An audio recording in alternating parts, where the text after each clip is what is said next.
మూలిగే నెక్కపైన తాటికాయ పడ్డ చందంగా ఇప్పుడు రైతుల పరిస్థితి మారింది.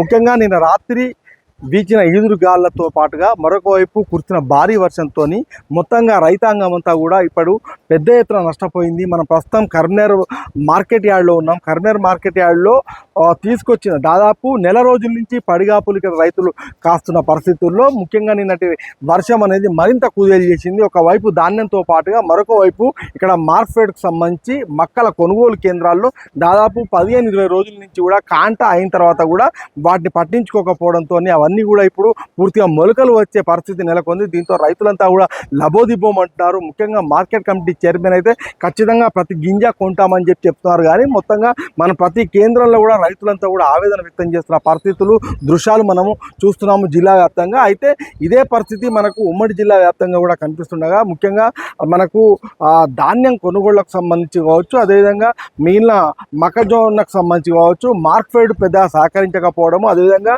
రైస్ మిల్లర్లకు ప్రభుత్వానికి మధ్య సమన్వయం లేకపోవడంతో నానా తిప్పలు పడుతున్న నేపథ్యంలో మొత్తంగా మనకు మార్కెట్ యార్డ్లలో నిన్నటి రాత్రి కురిసిన వర్షానికి, అకాల వర్షానికి మొత్తంగా రైతులంతా కూడా ఆక్రందన వ్యక్తం చేస్తున్న దృశ్యాలు ప్రతి చోట కనిపిస్తున్నాయి.